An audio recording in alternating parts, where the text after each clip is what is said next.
Welcome to Liberty Law Talk, part of Liberty Fund's online library of law and liberty. Your host is Liberty Fund Fellow Richard Reinsch. Our website is libertylawtalk.org, where you can subscribe, comment, find other episodes and links relevant to today's conversation. Our email address is mail@libertylawtalk.org. We'd love to hear from you.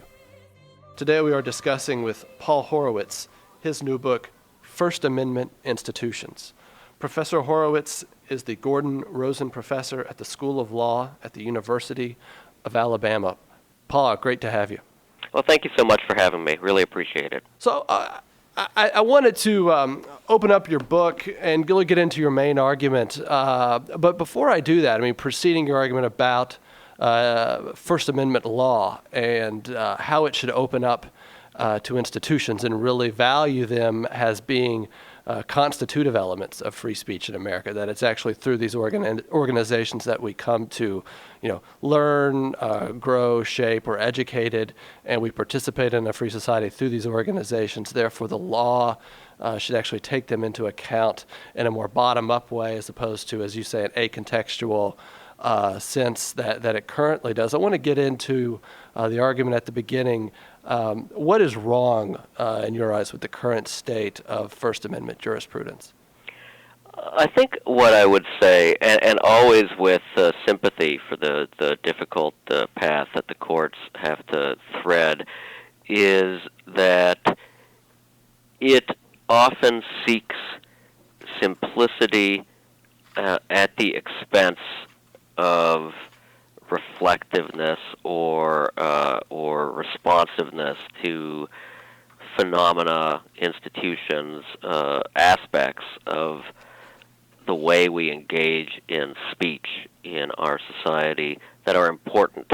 It seeks simplicity in the sense that it wants to come up with doctrines that are universally applicable, doctrines that can be easily applied regardless of who is in front of the judge or the court. And that's understandable, and there are a lot of rule of law values tied up in that, and I'm not attacking it, but I'm suggesting that it does present a tension because inevitably courts are trying to respond to a real-world set of recurring circumstances in which speech takes place, and institutions, especially particular institutions, are relevant to that. And to the extent that the courts want to act as if that's irrelevant or beside the point or unnecessary to their inquiry, they can sometimes end up under recognizing those institutions, under protecting those institutions, and so that's really my concern. So I was thinking, if you would discuss, I think, some cases that kind of exemplify your concern. You mentioned a few in the beginning. So if we think about the broad contours of First Amendment law, content-based restrictions have to meet strict scrutiny.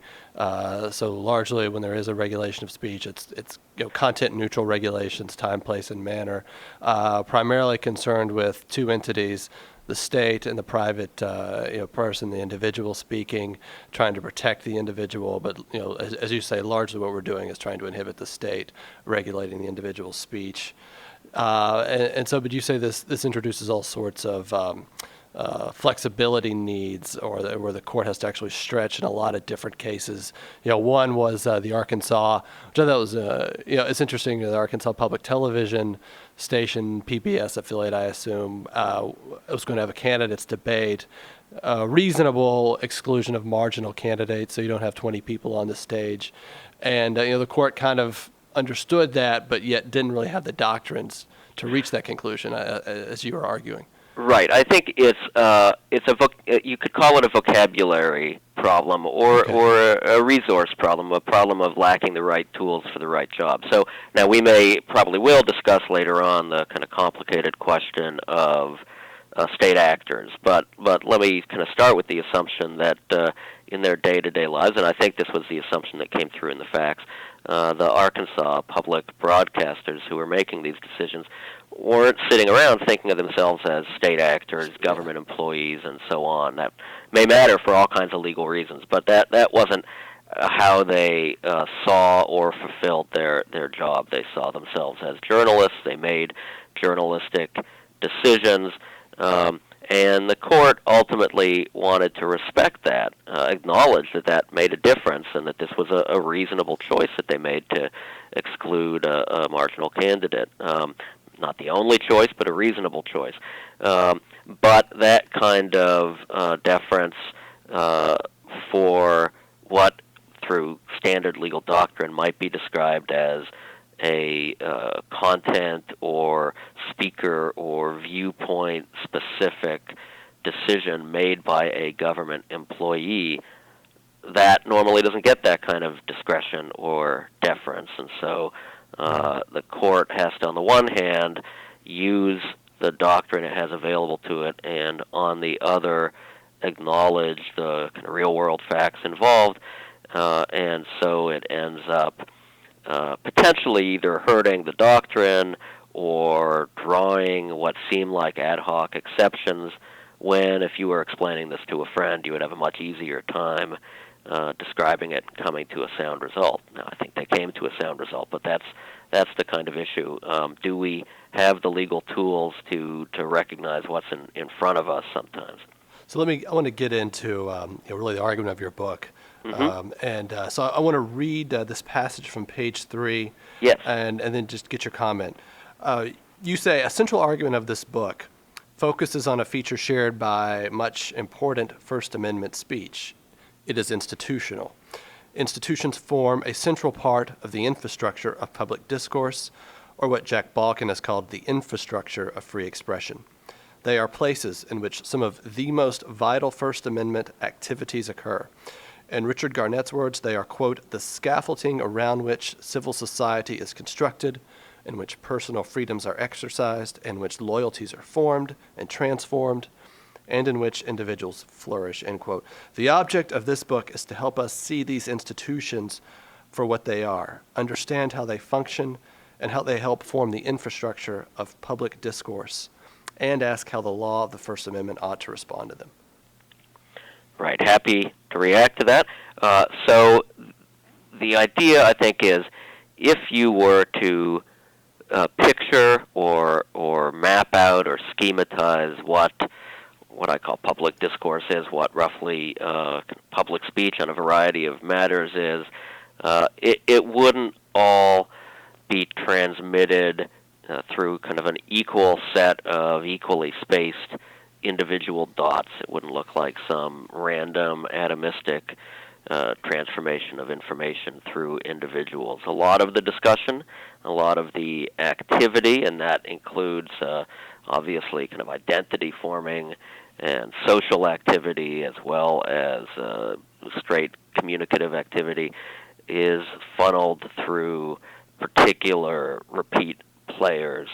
And I emphasize that not because they are monolithic institutions or because it matters that they're interest groups or something like that. I mean, as people, as citizens, as individuals, we want to interact with and do interact with particular repeat players. The information we get comes from them. The activities we engage in go through them, and so on. So the map wouldn't just have the state on one side and a variety of individual speakers on the other side. There would be a third prominent element, which would be those institutions that form a part of that landscape, that form a part of the as I say, the infrastructure of public discourse. And the question is, both on a ground level, can we see that? Can we recognize it and think about its importance? Can we think about what those institutions do, how they regulate themselves quite apart from the state, and whether that's important, what role it should play? And second, on a doctrinal level, is there anything courts could do more of to acknowledge that? Now, you argue at several points, you're not arguing for the replacement of current First Amendment law and kind of the monolithic top-down approach you describe that it takes in its central concerns But you're offering a supplement, you say, and this supplement would be responsive to institutional contexts of speech. And so you've got two principles. One, so that responsiveness to context, and then that the law would be bottom up. So I guess I wanted to ask you, what are the institutions that you have in mind that would be, I guess, privileged under your conception of free speech doctrine, and how would the law work in that bottom up capacity?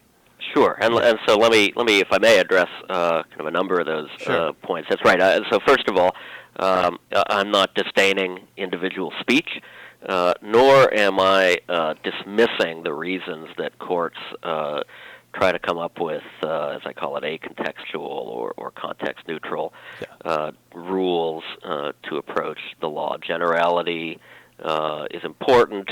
Predictability is important. Equality in terms of, or neutrality towards speakers is important because you want judges to be restrained and have workable tools. Again, the question is, are those tools completely workable, and do we need more tools in the toolkit?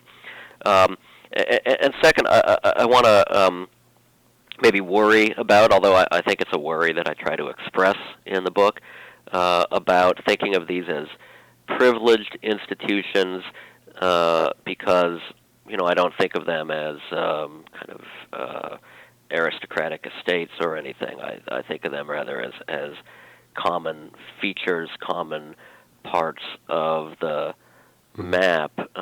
Most of the time when we say, for instance, that government can engage in speech and that government speech doctrine is going to look different than other areas of First Amendment doctrine, we don't think of it so much as a privilege as we do just a structural feature, and so I guess I'd view that in the same way. Okay. In terms of identifying the institutions, the ones I talk about the most in the book are, unsurprisingly, the ones that are most well established, and in particular that have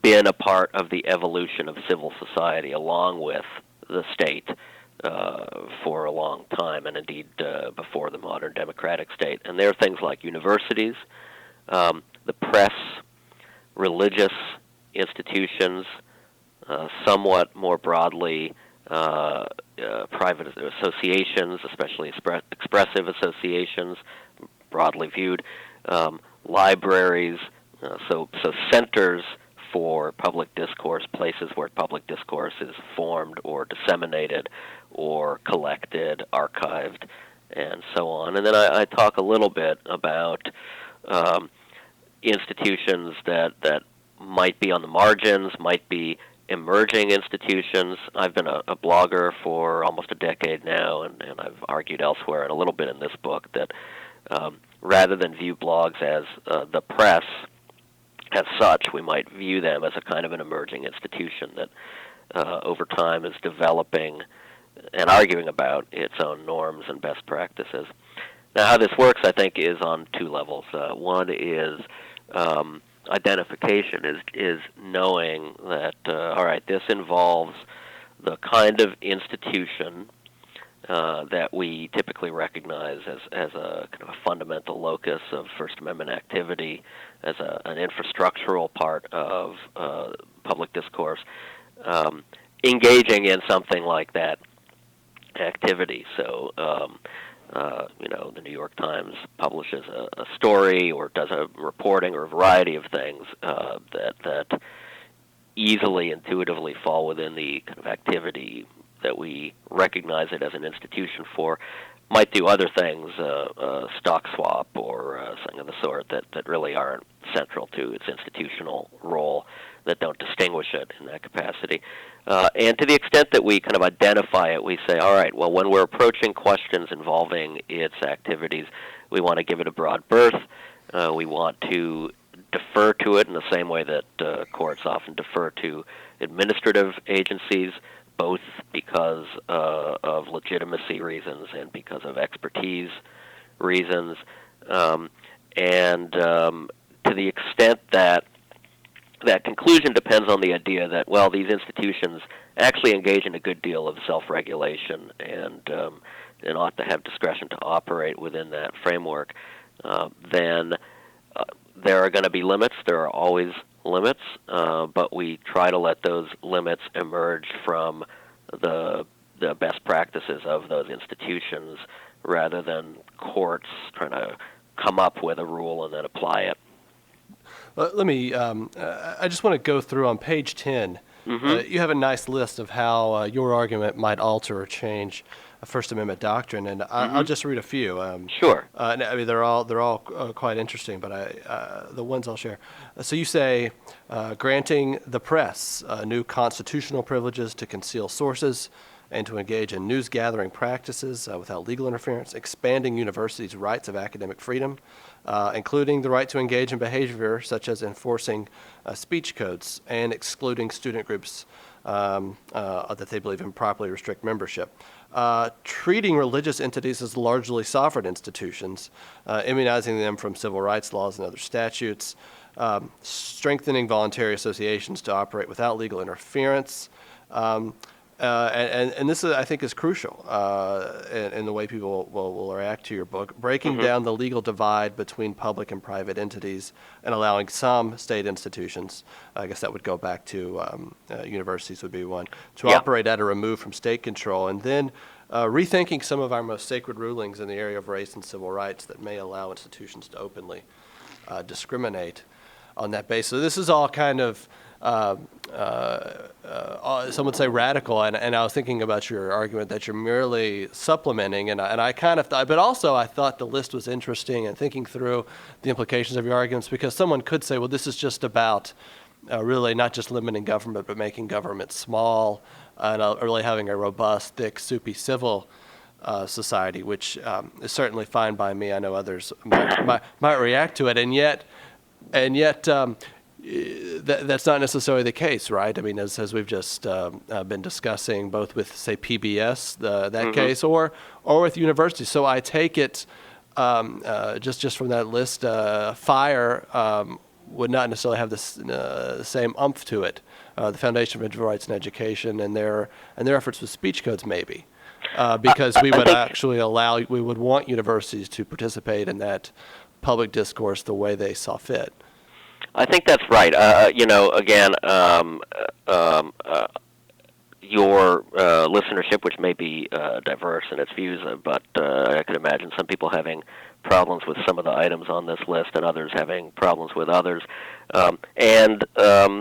This is really an opening. The book is really an opening to a conversation, and I'm still thinking through some of these issues, so I want to put it in the right framework. I think, indeed, we can, and I'm sure we'll talk about some of the specific issues. I think I want to emphasize that I am thinking about, I think, a thick civil society, and I am saying something, therefore, about the limits of the state. Now, for me, philosophically, it's not so much kind of that I'm seeking a smaller state as such, as that I'm suggesting that there are other institutions that fulfill some of these roles quite importantly and in a quite established manner, and that it may be better in many respects to think of them forming these rules and traditions and practices than to think of the state imposing it. There are some areas where I'd probably make an even more emphatic statement. Religious associations is one. And I'd also say that, well, two things. I'd say, first of all, that this freedom, so to speak, really legal autonomy to make decisions, is not therefore an endorsement of all the decisions that those institutions would make. I don't want to be at a university that has a speech code. As an academic who is a member of such an who is a member of an academic institution, I would resist that. I would speak against it, and as a citizen, I would feel entitled to speak against it, indeed obliged to speak against it. And one kind of undercurrent of this book that also appears elsewhere in my writing is to think about the obligation of citizens and institutions, to the extent that they are granted autonomy, to take full responsibility for engaging with those institutions, engaging in self-reflection and debate if you're a member of a particular institution, or as a citizen engaging with these institutions. So I believe strongly in religious autonomy and the autonomy of religious groups, but I think that places a heavy moral and civic obligation on those groups to consider their actions and to ensure that they self-regulate. And I think that it means they're not immune from public criticism, that it's okay to say to a religious organization, you ought to have the autonomy to make a decision on a particular policy, but that's the wrong policy, and to engage them in a kind of forward fashion. So it's not always about making the right or wrong decision. It's about making an institutional decision as an institution according to its proper traditions, and about arguing that might be better than top-down state regulation. And second, an important theme of the book certainly is institutional pluralism and institutional diversity. So where I think, and I don't want to overstate this. I mean, I certainly think FIRE, for instance, has taken a different approach to some universities because they're religiously affiliated or operate according to other norms. Its most stringent criticism is seems to me devoted to those institutions that purport to value a particular brand of academic freedom and then don't, and that's fair game. But my view is that there is room within institutions for a variety of approaches, and so what I worry about to some extent is courts applying a single vision of what an institution is across the board rather than allowing for diversification. And I think finally, one of the ways that we deal with that question of institutional pluralism is to draw a line between public and private, so that we say, all right, private universities, for instance, can do X, but all public universities have to do Y. And that's, I think, what we try to do in part with the public-private distinction. It's valid. I don't think, though, that it is always sufficiently, targeted or responsive to certain kinds of public institutions. I mean, the real argument is not so much that I don't care about the public-private divide as that it's not the only available description and not always the best description. I take it, reading your book, I think an overall holistic read is what you're aiming at is something like a lot of micro-deliberative democracies where people actually, through kind of a robust association, realize themselves within a free society apart from a lot of state interference. That this is actually a good in and of itself. I think that's fair. Maybe my only hesitation would be thinking of all of them as deliberative democracies. One of the kind of bigger arguments or questions in thinking about liberalism and freedom of association, and it really very much comes up these days in actual cases involving religion in particular, is the extent to which private associations have to model the rules of liberal discourse in the public sphere. Yeah.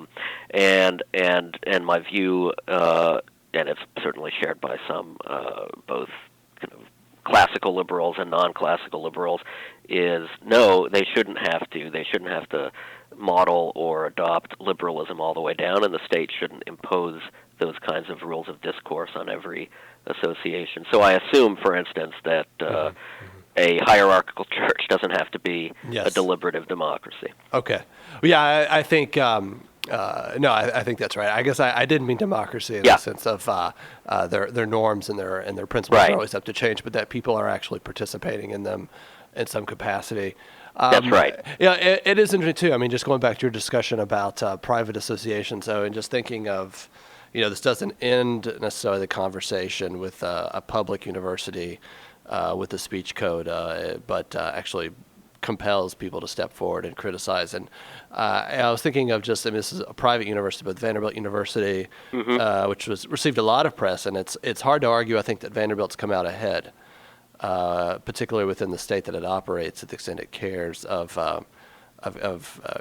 enforcing a non-discrimination clause that has effectively removed a lot of religious student groups. And of course, there was a really robust discussion on campus about that. And I suppose that would be kind of a model that would develop, at least on state universities, perhaps, if the change you're talking about occurred. I wanted to say I kind of approached your book as well through Robert Nisbet's book, The Quest for Community, and I think in this sense, which Nisbet argued that the context for freedom, or even the context for individualism, had largely broken down in the 20th century under the wave of kind of the ever-growing democratic state, and so you really had two densities.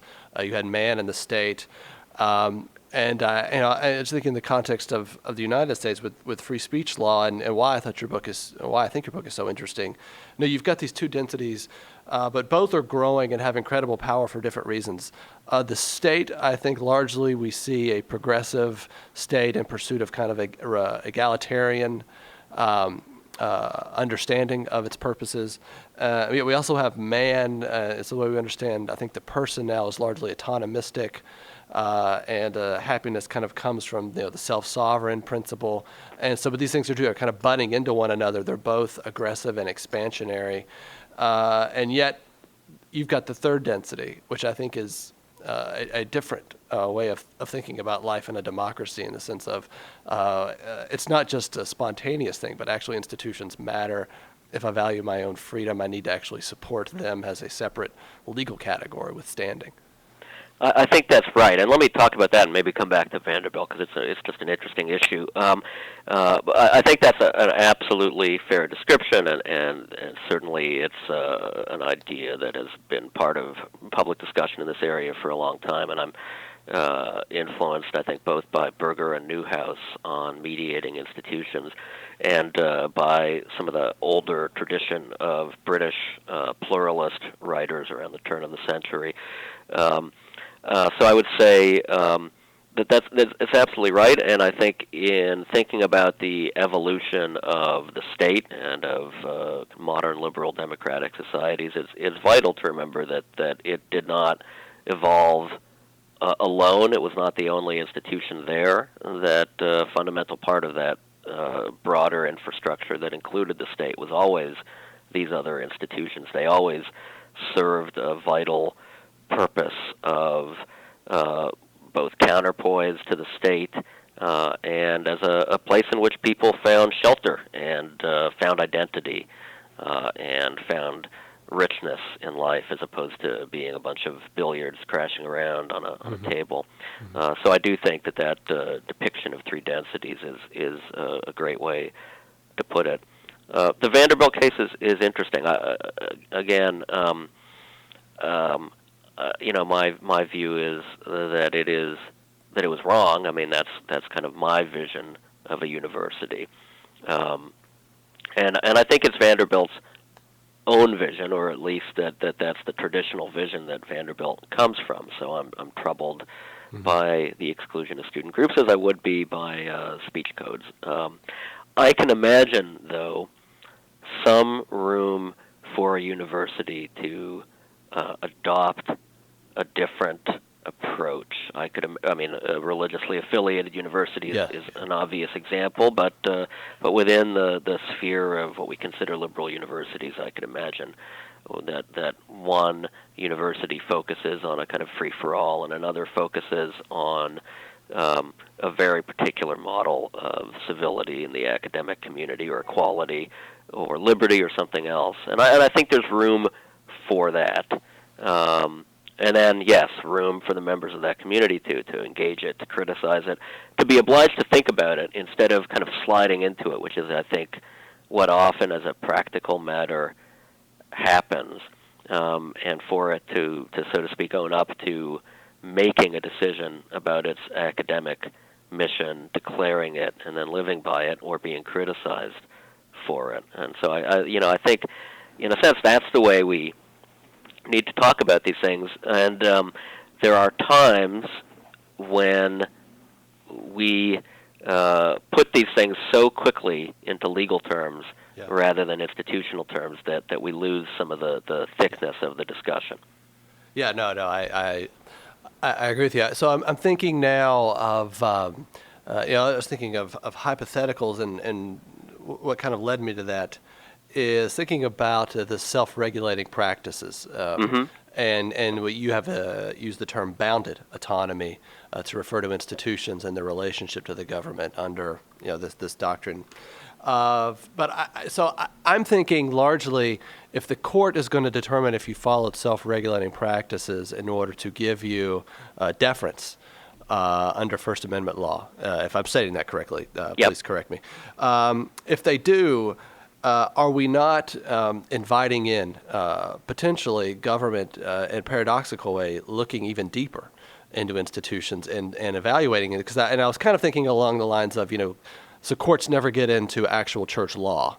Because they don't want to make a theological judgment ultimately, and property disputes or things like that. So I'm thinking, but it's the question of universities, of courts actually getting involved, or the press, and looking to see. So, and then I was thinking it requires a lot of factual knowledge as well. I would think. To make those decisions potentially require a very highly specialized understanding. But thinking of like tenure review case or these student associations, and the courts looking in. Did you apply the clause unevenly? How do other universities apply it? How would we make a judgment as to what uneven is? All sorts of things. So I guess I just wanted to put that to you. Sure, and let me say candidly up front that I think there are dangers. And one thing I try to do in the book, especially at the end of the book, is to try to think through the objections and raise some of the things that we should be worried about under such an approach. And so I emphatically don't want to kind of provide a utopian promise here. Rather, the question are those dangers any worse, all things considered, than the frailties of the current approach, or what we actually do under the current approach, where we sometimes do defer to these institutions, but as I said, lack the language with which to do so. So I think my answer is yes, it is a concern. Now, what I say in the book is, first of all, that I think that we should be deferential about the scope of deference. That is to say, so clearly there are, if we're trying to protect institutions, particular speech institutions as institutions, then we got to identify them as such, and agree that they're acting within their function, broadly speaking. But it should be broadly speaking. It shouldn't be a narrow description where you say, well, you're a university. All universities must behave in the following fashion, and you're not. Therefore, you're outside of the scope of deference. That I worry about. Rather, I would say, you're a university. There's a fairly broad range of practices or norms that might fall within that scope, and so we're going to defer on the scope of deference. I assume that there are still ultimately limits, but I would be deferential even in the approach. And the second thing I would say is, to some degree, without wanting to state it too definitively, there's a degree to which what you could look for is a kind of a due process, at least in the common run of cases. So imagine a university tenure decision, or any number of decisions by a university or a church. Well, actually, with churches, I think probably you're going to be even more deferential. But what you would say, at least to a university, is, well, you're asserting that you acted as a university in making an academic decision. There's no evidence at all that you acted, that there was any academic deliberation. Go back, deliberate, and if you do so, even if you reach a decision that we would disagree with, then we'll accept that. And there's, I think, an example in the book of a case involving Boston University where a decision, a policy it took, was challenged. The court said it's not clear that the university actually considered the issues in the way it's saying or according to its own norms, remanded. Then the university said, well, we've done that, and we've reached the same decision, and the court said, fine. And the court said fine. Mm-hmm. That's interesting. I was thinking in terms of an institution belonging as well Mm-hmm. in the scope of your book. So you've got universities and schools, press, churches, libraries. I was going to ask you libraries. That kind of caught me off guard. I don't really think of them as having much of a role anymore. I think that's a fair point. I'm not. Actually, I'm kind of happy to reflect on that. I don't think that they are as central, certainly not in the imagination, the public imagination, as they once were. It is, I think, probably two or three reasons I ended up focusing on them. I think they do have an important structural role, historically speaking. Yeah. And with each of these institutions, to some degree, I tried to use the individual chapters discussing them, both to talk about the institution and then to use that to illuminate new issues. So, for instance, with the press, I talk about the press, but I also talk about new media, emerging institutions, and use that as a way to talk about what we do with emerging or borderline institutions. And with libraries, I think the kind of interesting issue is that however private libraries might once have been, now we kind of think of most of the typical archetypal important libraries. They're public libraries, and we think of them as operating as libraries according to the history and tradition of libraries, and yet they're public institutions. So it provides a good avenue to think about what it means to be both an institution, a speech institution, and also a publicly funded body. I was thinking as well with regards to, then you list voluntary associations. That's another group. So I think there's a couple of questions. And I was going to ask you one, business startups, and just thinking of entrepreneurs actually really seeing themselves. I mean, their understanding of who they are and how they engage a free society coming through the businesses they create. And then largely, if you think about the employees, I mean, that seems to kind of follow. Is there any sense in which that would be or could be part of your list, or is it, as you also talk about with regard to associations and separating them out, business, the market, and the state are so closely intertwined with one another that you want to find a definitive principle where the association occupies another space in order to give it that protection. So, I guess I'd say this, that what I'm talking about in the book is institutions that I think play a central and recurring role in public discourse. Oh, okay. Yeah, so no question that businesses, entrepreneurs form a central part of society. Not as clear to me, at least, that they form a central and again recurring infrastructural part of public discourse. That's a good distinction. Although it is interesting how much more political these groups are becoming. It seems, just in terms of the things they'll support or give voice to, or what they'll choose to donate to, et cetera. I think that's fair. I talk a little bit about commercial speech in the book, and I certainly take the view that, for instance, to take the not so old, but the Nike versus Kasky case, that's political speech and should be viewed as such.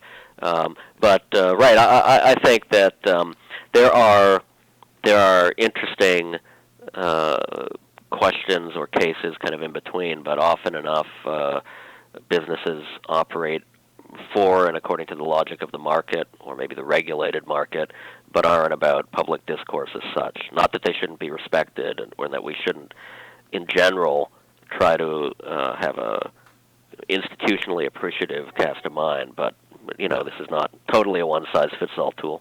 No, yeah, and I think going back just to your self-regulating principle and functional evaluation, and even this idea of social philanthropy that they're engaging in, philanthropic works, is also largely, we can be cynical about it and see it's tied to the business model as well. I think for most of them, that is true. I was going to ask you about just the institutional forms of developing, because if we've got these 5 categories and then some subcategories and then a few of them, everybody, it seems to me, rushes to get in there to have that freedom. But I just thought, is that actually going to be good for those organizations? I mean, how might they be inhibited in that regard because of the distinctions that you made? I mean, so could we actually, an unintended consequence maybe, that we have civil society stasis as well? And then maybe we can end just thinking about,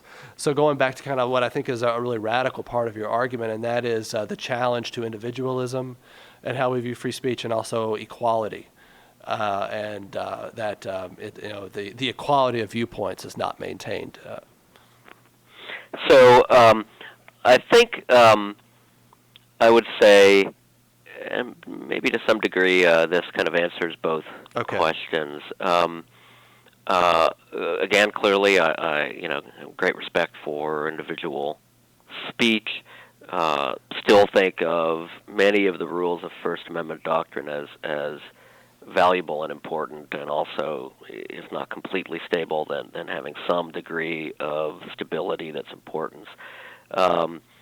I think it is true that I present a challenge to a description which the law sometimes seems to represent, of there being nothing between the state and the individual, and of free speech doctrine being formed around a vision that kind of any random speaker comes up, and a single monolithic state comes up on the other side, and that's the picture that we paint. And I say, that's not quite right. Individuals are social creatures, and they don't kind of randomly socialize, but there are particular institutions that have played an infrastructural role in the way we talk to each other, share, debate, and so on, and that's important.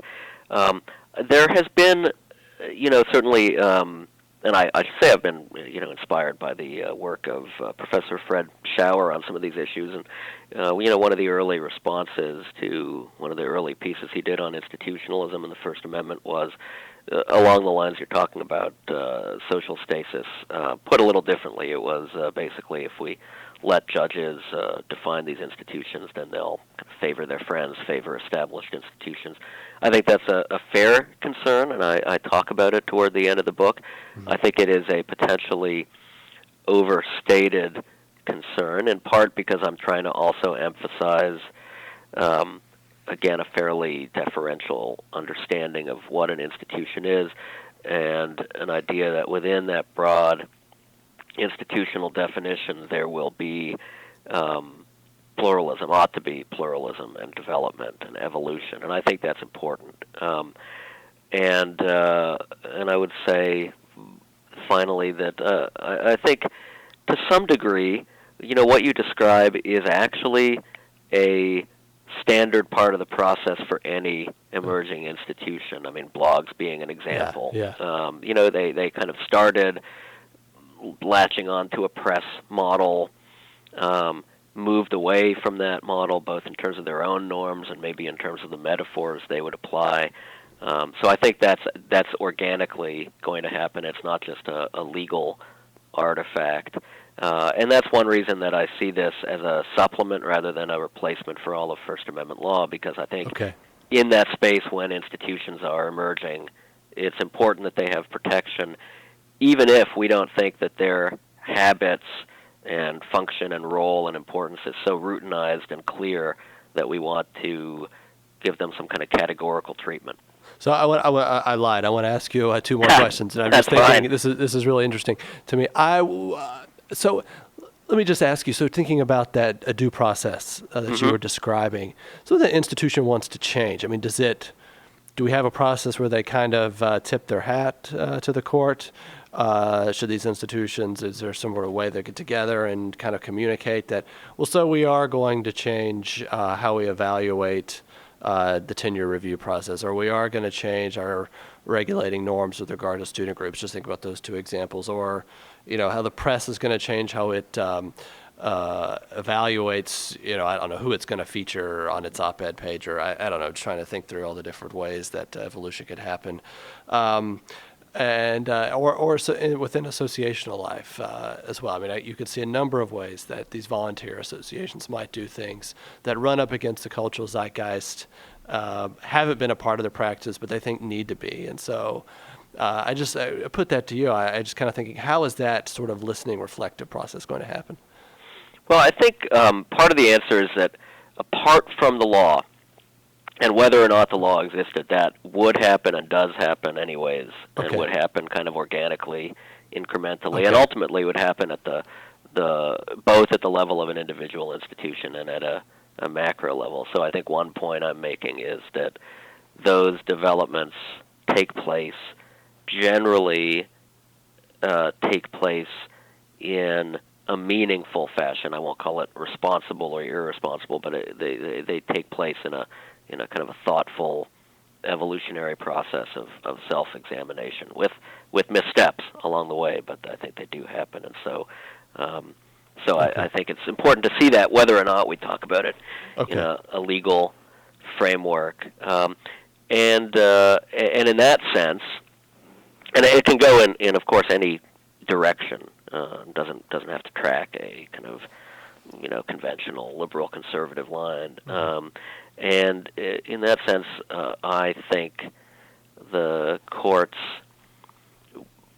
should take a broad sense of the limits here, of the institutional limits here, and allow some of that evolution to occur without early intervention. An example, I suppose, would be the JC's case, the famous freedom of association case, in which, as it turns out, and it's talked about in the appeals court decision, the question whether women should and could be full members was being actively debated in the group. Yeah, that was interesting.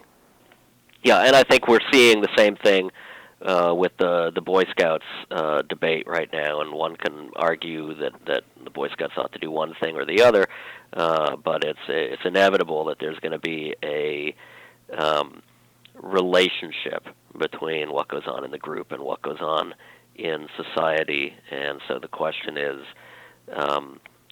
do we think of these groups as only changing in response to state law, state imposition of non-discrimination law, for instance, or do we think of them as having a kind of meaningful discussions in response to changes in view and changes in circumstance, and sometimes deciding, for instance, that they are going to take a different position, sometimes deciding that they're going to be a genuine bulwark against social changes. Yeah. And I think there's room for both. No, and it's interesting to reflect. I mean, in thinking of this sort of let's say overall society operating by these principles. I mean, actually, we have a lot more to be political about. I would think, and as this process would develop, as actually you could see much stronger modes of political process or political participation occurring as people have these more stronger identities that are formed in these organizations, which would seem, if a principle is laid down that they should be largely autonomous and free of the state, that signals, I think, their importance. People take them more seriously, I think, form more robust identities, different identities, and actually that becomes what they're political about. So it's actually kind of interesting. It could be, a lot of new emergent ideas out there. I think that's right. I hope that's right. I've written a lot about law and religion, and I've been, fairly big champion of the autonomy of religious institutions, and my view, my argument has been the court decision that it has autonomy, doesn't have autonomy is just the beginning of the conversation, and that in a sense, autonomy is described as freedom to be left alone by the state, and that is true. But that is like it's a freedom. That's like telling your parents, "I'm an adult and I want to make my own decisions," and they say fine, and then suddenly you're faced with the burden of making those decisions. And that's really what adulthood is about, and I'm saying that kind of civic adulthood is about having those conversations. Yeah. Great. The book is First Amendment Institutions. We've been talking with the author, Paul-Horwitz. Thank you so much. Thank you very much for having me. This is your host, Richard Reinsch, and you have been listening to a podcast that can be found at libertylawtalk.org, where you can subscribe, comment, find other episodes, and links relevant to today's conversation. Our email address is mail@libertylawtalk.org.